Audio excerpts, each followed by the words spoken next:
Hello everyone, this is Dheeraj Suri and I welcome you all in Dheeraj Suri classes. So now from today we are starting the discussion of the question paper of CUET PG Economics 2025. ये paper हुआ था 28 मार्च 25 में shift 1 का paper है. 75 questions आते हैं, हम तो सभी के सभी करेंगे और वन बाय वन देखते हैं. पहले फर्स्ट क्वेश्चन 1. ये क्वेश्चन आईडी है, आंसर्स आईडी यहाँ लिखे होते हैं. मैं यहाँ पे आंसर मार्क करूँगा 1 2 3 4 में, आंसर आईडी आप मैच कीजिएगा बाद में, ठीक है. If the demand function is given as P is equal to 110 minus Q square, market equilibrium price is 29, quantity is 9, calculate consumer surplus. एक बहुत सिंपल सा क्वेश्चन है. हमने कंज्यूमर सरप्लस के ना जाने कितने क्वेश्चन क्लास में आपको करवाए हैं, मैथ्स में भी करवाए हैं, माइक्रो में भी करवाए हैं, दोनों जगह करवाए हैं. डिमांड फंक्शन गिवन है, इक्विलिब्रियम प्राइस क्वांटिटी गिवन है, आपको कंज्यूमर सरप्लस फाइंड करना है. डिमांड फंक्शन जो है P is equal to 110 minus Q square, P is equal to 110 minus Q square. ये एक पैराबोला रिप्रेजेंट करता है, इन्वर्टेड पैराबोला. अब क्योंकि प्राइस नेगेटिव नहीं हो सकता है तो मैं नेगेटिव साइड पे लेके नहीं जाऊंगा इसको. ये इसकी शेप है. तो जहाँ पे क्वांटिटी 0 वहाँ पे प्राइस क्या है, वहाँ प्राइस है 110, और जहाँ पे प्राइस 0 क्वांटिटी है रूट 110, तो ये है वैल्यू रूट 110 की. क्वेश्चन ने बोला है कि प्राइस जो है वो price is 29, quantity is 9, at equilibrium price is 29 and quantity is 9. ये पॉइंट ए है सपोज, ये पॉइंट बी है और ये पॉइंट सी मान लेते हैं, इसको डी मान लेते हैं. तो ये जो शेडेड रीजन में शेड कर लेता हूँ रेड कलर से, ये जो शेडेड रीजन है ये है हमारा कंज्यूमर सरप्लस. ये जानते हैं आप लोग, this shaded region is the consumer surplus. Below the demand curve above the equilibrium price the region is consumer surplus. अब यानी कंज्यूमर सरप्लस क्या है, ये हमको निकालना है. ए बी सी रीजन जो है उसका एरिया निकालना है. अगर मैं एरिया अंडर द कर्व निकालता हूँ with in the limit 0 to 9, तो मेरे पास जो रीजन आएगा वो ये होगा, ये सब रीजन होगा. यानी मेरे को इसमें से जो नीचे का रीजन है ODAB ये माइनस करना पड़ेगा. तो कैसे निकालते हैं हम लोग कंज्यूमर सरप्लस. कंज्यूमर सरप्लस होगा आपका integration of the function 110 minus Q square. यहाँ पे हम Q ले रहे हैं, यहाँ पे हम प्राइस ले रहे हैं P. 110 minus Q square. Limits अगर हमने फंक्शन लिया फंक्शन ऑफ Q, तो लिमिट्स भी लेंगे Q एक्सिस पे, यानी X एक्सिस पे 0 to 9, माइनस ये जो नीचे का रेक्टेंगल है OBAD, इसका एरिया माइनस करना होता है. इसकी लेंथ है 9 और हाइट है 29, तो माइनस 9 इंटू 29. सिंपल सा प्रोसेस है. या फिर आप ऐसा भी कर सकते हैं, ऑल्टरनेटिवली आप ऐसा कर सकते हैं, इंटीग्रेशन करेंगे आप 29 से 110, और अब आप लेंगे Q as a function of P under root 110 minus P. यहाँ पे कुछ माइनस नहीं करना पड़ेगा. इसको भी करके देखिएगा, सेम आंसर आएगा. जो यहाँ से आएगा वही यहाँ से आएगा, दोनों सेम आंसर आता है. तो 110 का इंटीग्रेशन होगा 110 क्यू स्क्वायर का Q बाय 3, लिमिट्स हैं 0 to 9, माइनस ये आएगा 9 9 81, 8 18 26 261. तो 110 इंटू 9 होगा 990, माइनस 9 का cube 729 by 3, minus 0 minus 261. So 990 minus, तो कितना हो जाएगा 243 माइनस 261. तो ये 747 माइनस 261 और 7 minus 1 6, 8, 486 is the answer. 486 square units. Simple calculation है, कोई बहुत बड़ा रॉकेट साइंस नहीं है इसके अंदर. 486 ऑप्शन नंबर 4, ये 7396764504. ठीक है, राइट. ओके जी. सेकंड क्वेश्चन में क्या कह रहा है आपसे, सेकंड क्वेश्चन में कह रहा है the Pareto optimality criterion implies fulfillment of the following conditions except. Pareto optimality condition में आपको क्या होना चाहिए वो बताना है, मतलब क्या नहीं होना चाहिए, बता इनमें से क्या नहीं होना चाहिए। ठीक है, परेटो ऑप्टिमैलिटी के लिए कौन सी ऐसी कंडीशन है जिसका फुलफिल होना जरूरी नहीं है, बस ये पूछ रहे। जो फुलफिल होंगी वो तो ठीक है, हमारे यहाँ पे आंसर वो है जो फुलफिल नहीं होनी चाहिए। मेरे यहाँ फुलफिल हो या ना हमें फ़र्क नहीं पड़ता।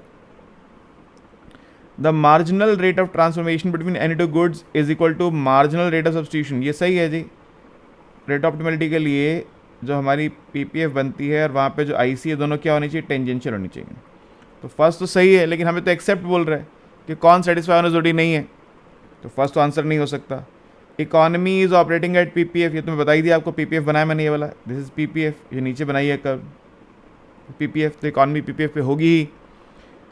तो सेकंड भी करेक्ट है, इसलिए इसका आंसर नहीं है, क्योंकि हमें तो आंसर वो ढूंढना है जो करेक्ट नहीं है। Production technique embody the most efficient, ये भी बात सही है जी, हम तो मोस्ट एफिशिएंट टेक्नोलॉजी यूज़ करेंगे, वरना हम अगर एफिशिएंट यूज़ नहीं करेंगे तो पीपीएफ के अंदर कहीं आ जाएंगे। हम पीपीएफ के अंदर तो आना नहीं चाहते, हम तो पीपीएफ पे रहना चाहते हैं, इसलिए हम मोस्ट एफिशिएंट टेक्निक यूज़ करेंगे। तो ये तीनों सही ऑप्शन है, ये इसका आंसर नहीं हो सकते। फोर्थ है income is distributed Fairlie among individuals, नहीं जी। परेटो ऑप्टिमैलिटी के लिए इक्वलिटी कंडीशन होना जरूरी नहीं है। एफिशिएंसी और इक्वलिटी में क्या होता है, ट्रेड ऑफ होता है, आप जानते हैं इस बात को, एफिशिएंसी इक्वलिटी ट्रेड ऑफ पड़ा है। तो फेयर अमंग ऑल इंडिविजुअल्स ये होना ज़रूरी नहीं है, ऐसा हो जाए तो हमें कोई दिक्कत नहीं है। अगर परेटो एफिशिएंट और जो एलोकेशन है वो इक्विटेबल भी हो जाए तो हमें कोई प्रॉब्लम नहीं है, लेकिन एफिशिएंसी के लिए इक्विटी होना ज़रूरी नहीं है। तो ये करेक्ट आंसर ऑप्शन नंबर 4। आप जानते हैं ये अगर आंसर आ जाए मेरा 0 0 10 10, यानी एक पर्सन को मिल रहा है 0 0, एक को मिल रहा है 10 10, और ये एफिशिएंट एलोकेशन है, हो सकता है ऐसा एफिशिएंसी कंडीशन आ जाए। ऐसे फंक्शंस पढ़े हमने क्लास के अंदर, जहाँ पे एक को मिल रहा है 0 0, एक को मिल रहा है 10 10। एफिशिएंट तो हो सकता है लेकिन इक्विटेबल नहीं है, क्योंकि एफिशिएंसी को इक्विटी से कुछ लेना देना नहीं है। ठीक है, तो fourth is the right answer. Third question देखिए, the exports of goods of a country has growth rate A/T and export services growth rate ST is equal to B/T. What is the growth rate of total exports? बहुत easy है, यहाँ जगह खाली थी, यहाँ पे इन्होंने लगा दिया अपना स्टैम्प। चलो हम कहीं और कर लेते हैं। ग्रोथ रेट ऑफ गुड्स का ग्रोथ रेट है जी। देखो ग्रोथ रेट ऑफ गुड्स क्या होता है, ध्यान से देखिएगा। ग्रोथ रेट ऑफ गुड्स होता है G डॉट बाय जी, और ये किसके इक्वल है, A/T के, यानी G dot is equal to A/T into G. Growth rate of services क्या होता है, S डॉट बाय एस, और इधर रखे B/T के इक्वल। S डॉट क्या हो गया, B/T इंटू एस। एक्सपोर्ट्स है X is equal to G plus S, तो X डॉट क्या होगा, G dot plus S dot. तो ग्रोथ रेट ऑफ एक्सपोर्ट्स क्या होगा, X डॉट बाय X, यानी G dot plus S dot by G plus S। अब G dot क्या है, A/T इंटू जी। S डॉट क्या है, B/T इंटू एस, और G प्लस S क्या है, G प्लस S है X। तो 1/2 ऊपर से कॉमन आ रहा है, क्या बच गया, AG plus BS by X। I can say it is AG not T, AG type writing में लिखने में एरर होगी, AG। It is AG plus BS by T into X. AG plus BS by T into X is the answer. Check करते हैं कहाँ पर है, AG plus BS, option number 4। वाह भी वाह, एग्जामिनर को फोर्थ ऑप्शन से ही प्यार हो गया है, वो बार बार फोर्थ ऑप्शन को करेक्ट मार रहा है। ठीक है जी। Which of the following statement is not correct, इनमें से कौन करेक्ट नहीं है। जो करेक्ट है वो तो ठीक है, चलो वो हमारा आंसर नहीं है, जो करेक्ट नहीं है वो हमारा आंसर है। F X is quasi concave minus F X is quasi concave, ये सही है जी। मगर वो पूछ रहा है करेक्ट कौन नहीं है, तो ये आंसर नहीं हो सकता। ये प्रॉपर्टीज़ मैंने पढ़ाई हैं।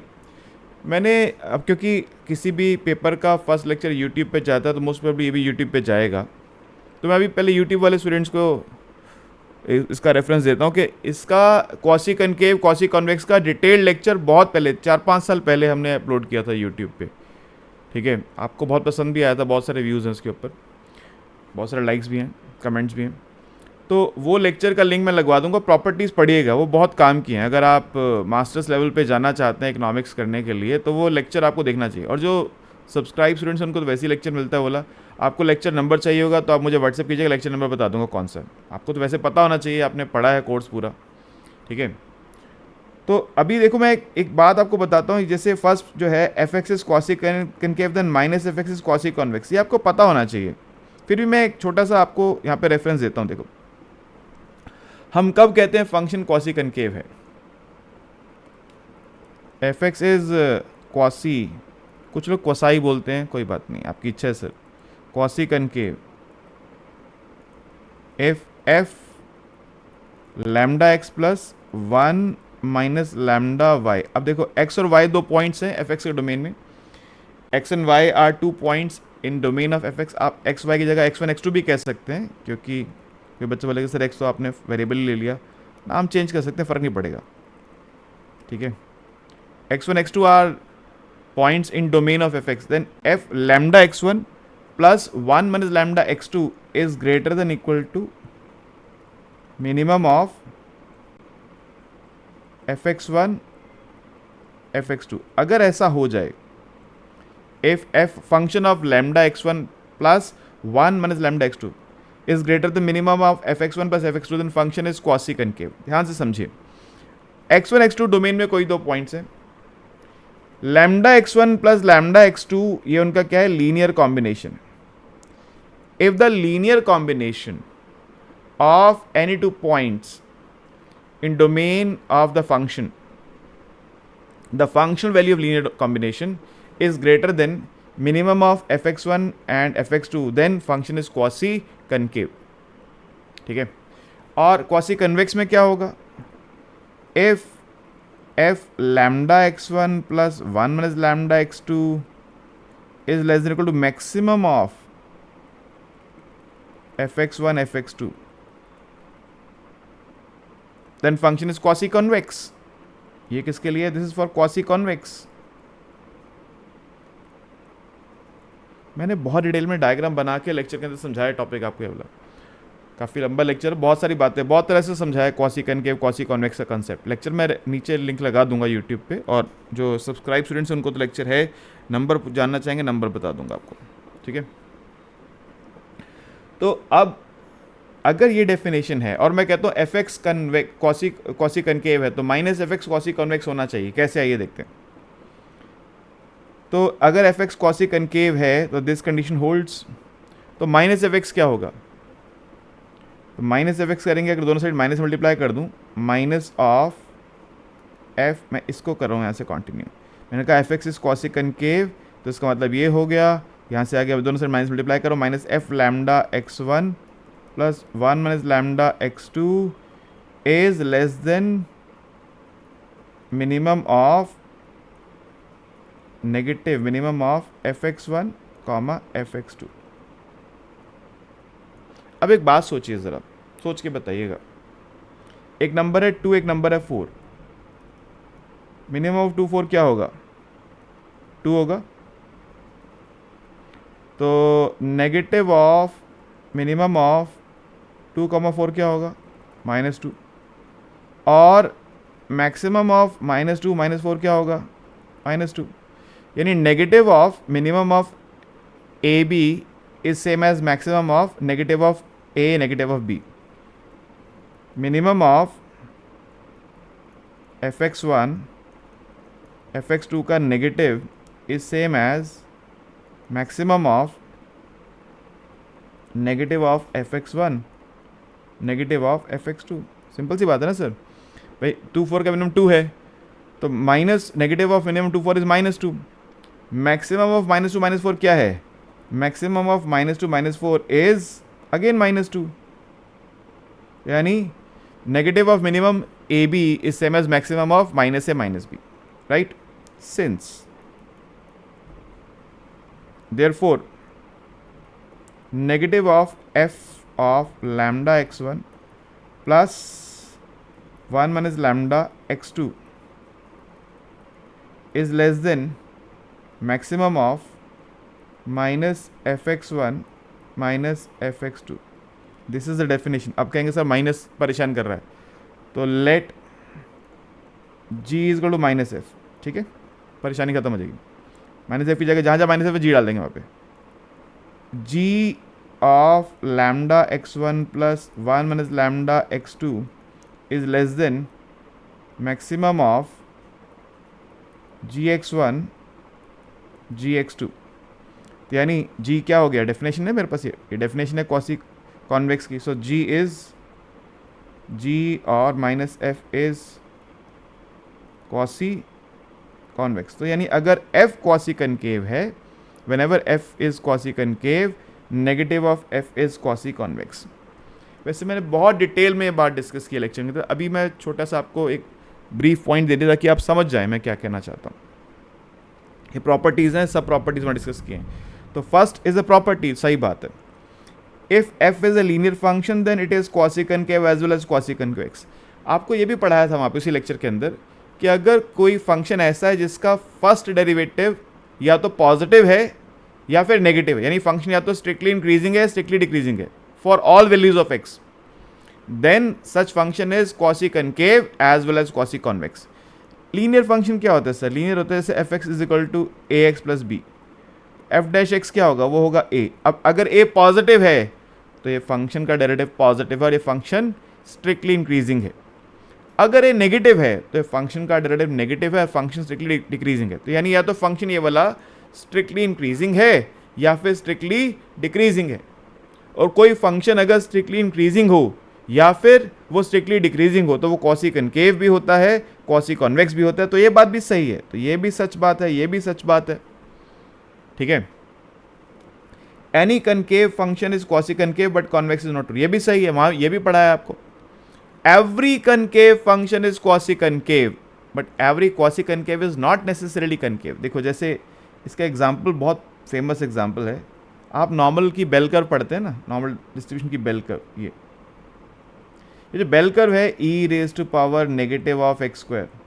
ठीक है, ये फंक्शन क्वासी कनकेव तो होता है, मगर आप देख रहे हैं क्लियरली ये कनकेव तो है नहीं, इज नॉट कनकेव. तो every quasi concave function is not necessarily concave, मगर every concave function is essentially quasi concave. तो ये बात भी सही है. लास्ट कह रहे हैं any convex function is quasi convex and converse also hold. नहीं, ये सही नहीं है.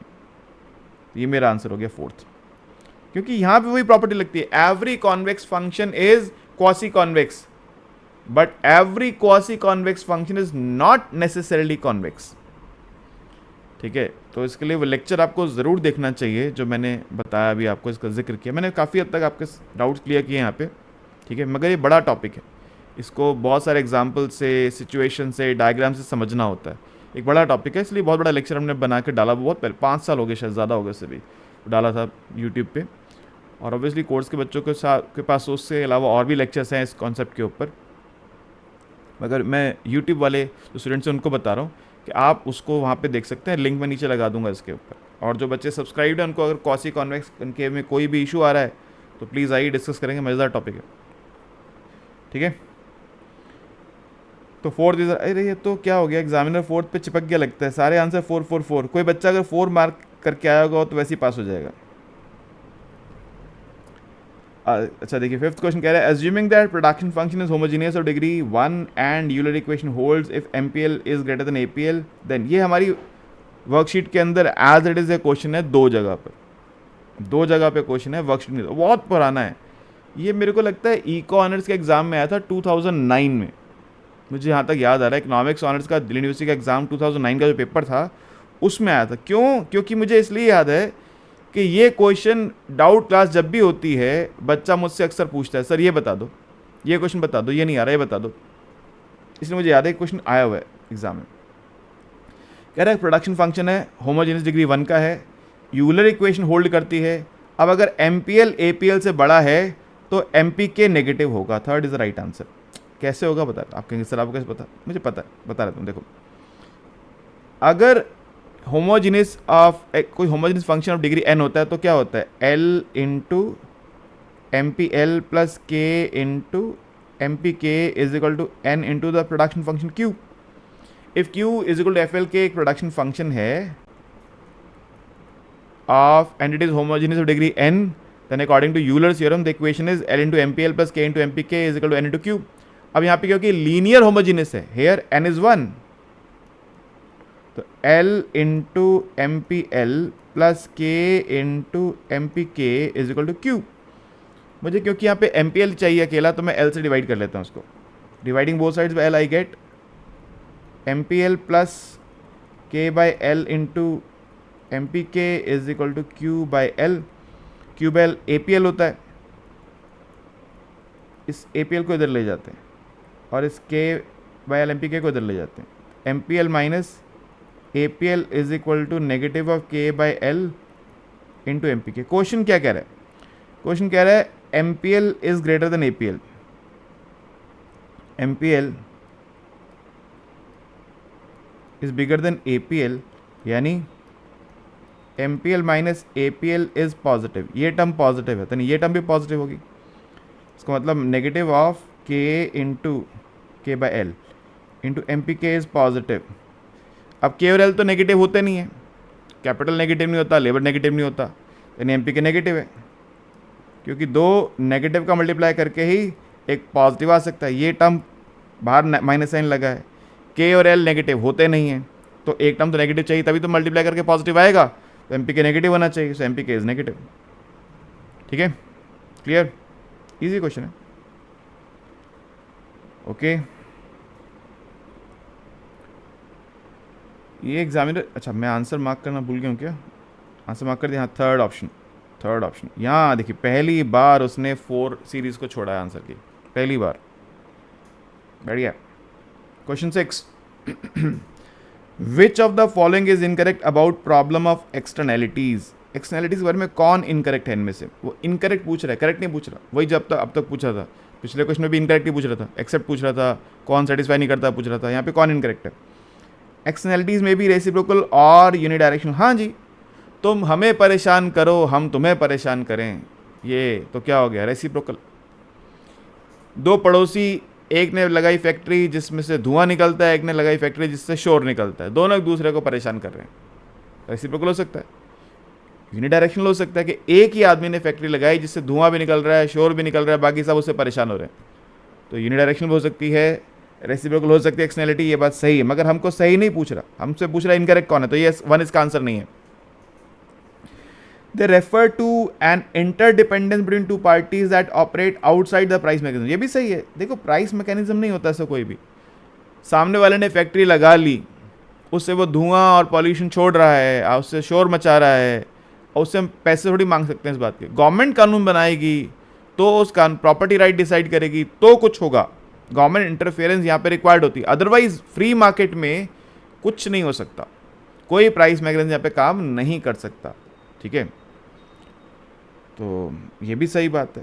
दे में भी मार्जिनल और इंफ्रा मार्जिनल, ये बात भी सही है। देखो मार्जिनल मतलब होता है कि एक एक यूनिट लगाने से जितना ज़्यादा वो एक यूनिट बनाएगा उतनी ज़्यादा क्या होगी, पॉल्यूशन होगी। यूनिट नहीं बनाएगा पॉल्यूशन नहीं होगी, जितना वो यूनिट्स बनाएगा उतना पॉल्यूशन होगा, नहीं बनाएगा नहीं होगी। इंफ्रा मार्जिनल मतलब आपने एक बहुत बड़ा प्रोजेक्ट लगा दिया। देखो क्या होता है, जैसे जहाँ बहुत ज़्यादा पहाड़ हैं, नदी बहती आ रही, वहाँ पे आपने एक डैम बना दिया।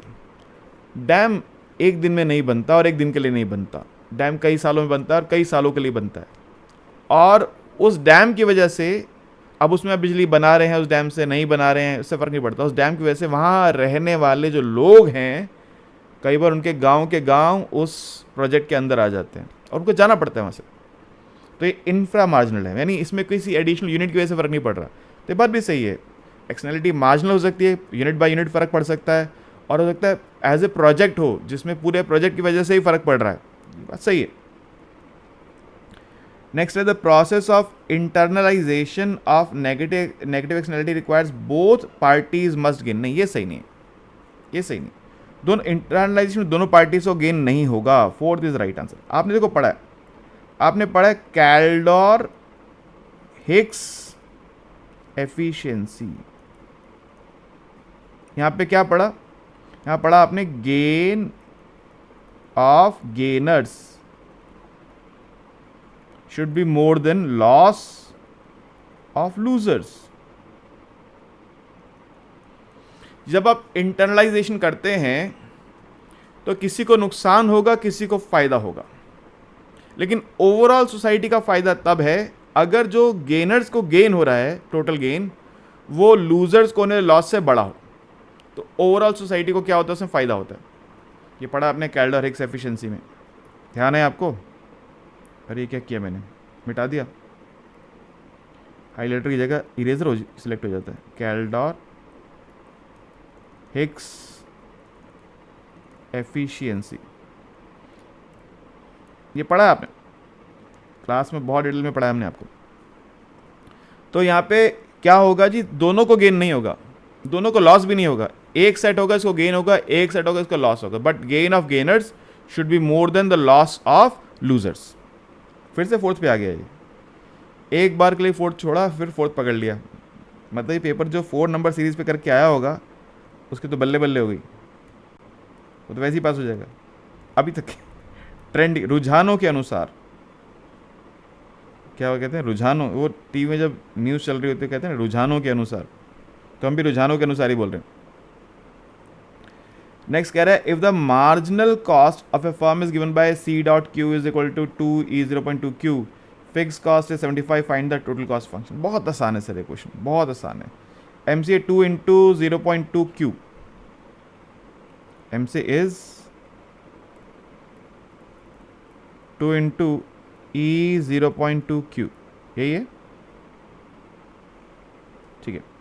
तो what is cost, cost is C Q, C Q is integration MC 2 into E0.2 Q with respect to Q plus constant. एक कांस्टेंट हमें, कांस्टेंट कैसे आएगी बताऊंगा अभी आपको। तो इसका इंटीग्रेशन क्या होगा, 2E0.2 क्यू बाय 0.2 प्लस सी, यानी 10E0.2 क्यू प्लस सी। तो कॉस्ट हो गई क्या, 10E0.2 क्यू प्लस सी। अब उसने बोल रहा है कि फिक्स कॉस्ट 75 है, तो व्हेन Q इज 0, जब कुछ भी आप प्रोडक्शन नहीं करेंगे तो कॉस्ट क्या होगी, फिक्स कॉस्ट होगी। Then Q is fix cost, जब आप कुछ प्रोडक्शन नहीं करते तो कॉस्ट फिक्स कॉस्ट, यानी 75 is 10 into E power 0 plus C, E power 0 1 होता है, तो C is equal to 65।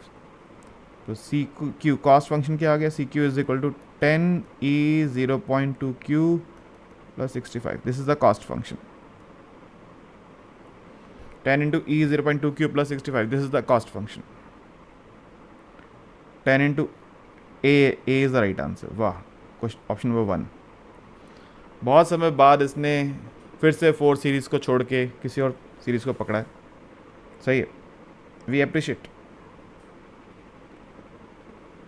Next है, which of the following, 8th question, which of the following is excluded from headline inflation to arrive at core inflation. देखो headline से core inflation में आते समय ना, हम जो मोस्ट वोलाटाइल कमोडिटीज़ हैं, जिनका प्राइस बहुत वोलाटाइल रहता है, उनको रिमूव करते हैं। सो इस बात को लिख लीजिए, that core inflation is headline inflation minus the commodities with most volatile prices. Simple सी बात है, जिनका प्राइस बहुत वोलाटाइल होता है उन्हीं को लेते हैं। तो एनर्जी प्राइसेस जो होते हैं मोस्ट वोलाटाइल होते हैं, ये सही है इसका आंसर नंबर 1। जो पेट्रोल डीजल के प्राइस होते हैं, बहुत कहीं कुछ हो जाए सबसे पहले पेट्रोल को आग लगती है, कोई किसी पे बम मार दे सबसे पहले पेट्रोल ऊपर भागना शुरू हो जाता है, और जब शांति आती नीचे आना शुरू हो जाता है, लगातार ऊपर नीचे होता रहता है। गोल्ड और शेयर प्राइसेस हम लेते ही नहीं है इन्फ्लेशन में, क्योंकि ये एसेट्स हैं, ये तो इनको हम CPI के अंदर लेते ही नहीं है, ना गोल्ड प्राइस को लेते हैं ना एसेट प्राइस को लेते हैं। और ऑटोमोबाइल प्राइस को दोनों में लिया जाता है, हेडलाइन में भी कोर में भी। तो इसलिए गोल्ड भी आंसर नहीं है, शेयर भी आंसर नहीं, क्योंकि इन्वेस्टमेंट्स हैं वो, तो उनको हम लेते नहीं इन्फ्लेशन के अंदर, और ऑटोमोबाइल को दोनों में लेते हैं, इसलिए वो दोनों जगह रहेगा। तो 1, option number 1, energy price is the right answer. Conceptual question है, कंसेप्ट पता होना चाहिए सर इसका। Question number 9, which of the following is not considered in calculation of GDP? Inventory, stock, wages, brokerage on second hand goods, cell purchase second goods. जो बच्चा नया नया economics पढ़ना सीखता है ना, वो ये कंसेप्ट स्टार्टिंग में सीखता है, एकदम पहली या दूसरी क्लास में इसको सिखा दिया जाता है। इकोनॉमिक्स जब पढ़ना स्टार्ट करते हैं आप, मैक्रो इकोनॉमिक्स रहा था, जब पढ़ना स्टार्ट करते हैं मैक्रो इकोनॉमिक्स, तो वहाँ फर्स्ट सेकंड क्लास में सिखा देते हैं कि जीडीपी के अंदर शुरुआती जीडीपी से करते हैं कि जीडीपी में क्या इंक्लूड होगा, क्या इंक्लूड नहीं होगा। तो सेकेंड हैंड गुड्स का सेल परचेज इंक्लूड नहीं होता है। इन्वेंट्री जीडीपी का पार्ट है, होती है। वेजेस जीडीपी का पार्ट है, होती है। सेकेंड हैंड गुड्स की सेल परचेज इंक्लूड नहीं होती, मगर उस पर अगर कोई ब्रोकरेज कमीशन है वो इंक्लूड होती है। तो ऑप्शन नंबर 4, फिर से 4 पे आ गया ये। जो 4 से लेकर के आएगा उसको पास करा के मानेगा एग्जामिनर। ठीक है जी, हम क्या करें, जो आपकी इच्छा, आप जो चाहें करें। In case of classical economics an increase in nominal money stock causes increase in output. नहीं जी, क्लासिकल में आउटपुट तो इंक्रीज होता ही नहीं, आउटपुट नहीं इंक्रीज होता। एग्रीगेट सप्लाई क्या होती है? वर्टिकल होती है। This is aggregate supply, this is aggregate demand. ये प्राइस लेवल है, यहाँ प्राइसेस हैं, यहाँ पे आउटपुट है, और प्राइस P1 पे है, output full employment Y star पे रहता है। ये पढ़ा आपने क्लासिकल में। तो मनी सप्लाई बढ़ने से क्या होता है? मनी सप्लाई बढ़ने से एग्रीगेट डिमांड में आता है राइटवर्ड शिफ्ट, AD से AD1 पे जाती है। आउटपुट चेंज नहीं होता, प्राइस बढ़ जाता है P1 से P2 पे। ये आपने पढ़ा है क्लासिकल इकोनॉमिक्स के अंदर कि जो मनी है वो न्यूट्रल रहती है। मनी सप्लाई बढ़ने से एग्रीगेट डिमांड में आता है राइटवर्ड शिफ्ट, उससे सिर्फ प्राइस बढ़ता है। शॉर्ट टर्म में ज़रूर आउटपुट बढ़ेगा, लेकिन फिर हम क्या मानते हैं, वहाँ पे जो है ग्रेजुअली प्राइस राइज करना स्टार्ट करता है मनी के बढ़ने से, और आउटपुट की डिमांड कम होनी स्टार्ट हो जाती है, और हम वापस नए इक्विलिब्रियम पे पहुँचते हैं जहाँ पे सिर्फ प्राइस बढ़ा होता है, आउटपुट अपने फुल एम्प्लॉयमेंट लेवल पे वाई स्टार पे वापस आ जाता है। तो इंक्रीज इन आउटपुट नहीं जी, नहीं बढ़ सकता। शिफ्ट इन एग्रीगेट डिमांड का टू लेफ्ट नहीं जी, राइटवर्ड शिफ्ट होता है मनी सप्लाई बढ़ने से, लेफ्ट शिफ्ट नहीं होता, राइट शिफ्ट होता है। नो चेंज इन प्राइस नहीं जी, नहीं, मनी बढ़ने से प्राइस बढ़ता है। Shift in AD to the right, बिल्कुल सही है sir, shift in AD to right, increase in price and no change in output whatsoever. Output में कोई चेंज नहीं होता है। ठीक है, तो अब क्योंकि 10 क्वेश्चन करने में काफ़ी समय लग गया, मैं छोटे छोटे लेक्चर्स बनाना पसंद करता हूँ ताकि बच्चा इजीली देख पाए कन्वीनियंस के साथ, बिना दिक्कत के। तो टाइम बहुत लग गया इन 10 क्वेश्चन में ही, तो आज हम 10 क्वेश्चन पे ही रुकते हैं। और फिर मज़े की बात है कि ये 4th पे ही पहुँच गए। मुझे लगता है 10 में से 7-8 क्वेश्चन तो 4th ही आंसर है। तो जो उस बच्चे ने 4 नंबर सीरीज़ पकड़ी होगी वो तो वैसे ही पास हो गया होगा। अब आप ये ना करना कि सर हम भी अब अगली बार जाएंगे तो 4 पे आंसर मार्क करके आ जाएंगे, पढ़ने की ज़रूरत ही क्या है। ये इस पेपर में हुआ है, हर बार नहीं होता, चांस की बात है, हो सकता है आगे ना हो रहा हो, सिर्फ 10 क्वेश्चन में ही हुआ हो। तो आप इसको ट्रेंड ना मान लें, ठीक है, ट्रेंड मानेंगे तो गड़बड़ हो जाएगी। तो अभी के लिए इतना ही। ये फर्स्ट टाइम क्वेश्चन हमने डिस्कस किए हैं आज की क्लास में, होपफुली आप समझ गए। वो जो क्वासी कनकेव वाला क्वेश्चन था वो बहुत अच्छा लगा मेरे को, आई लाइक दैट क्वेश्चन, मुझे बहुत पसंद आया वो क्वेश्चन। ऐसा कंसेप्ट जब एग्जामिनर पूछता है तो ये क्वेश्चन जो होता है डिफरेंशिएट करता है एक अच्छे स्टूडेंट में और एक एवरेज स्टूडेंट में। ठीक है, अबव एवरेज में फ़र्क करता है क्वेश्चन, ऐसे क्वेश्चन होते हैं। उसका यूट्यूब जो लिंक है मैं ज़रूर लगाऊंगा लेक्चर के अंदर, यहाँ पर मैं बोल दूँगा टीम को लगा देंगे ज़रूर उसका लिंक नीचे, डिस्क्रिप्शन जो भी कहते हैं उसको आप लोग, क्या होता है डिस्क्रिप्शन होता है, क्या होता है, उसमें लिंक लग जाएगा, वहाँ से देखिएगा, लेक्चर पढ़िएगा ज़रूर वाला, आपको आनंद आएगा। और कोई फिर भी क्वेरी है, कोई ऐसी बात जो आपको समझ नहीं आई है, आप का स्वागत है, डाउट क्लास में आइए, डिस्कस करेंगे आपके साथ। ठीक है जी, राइट, ओके, थैंक यू।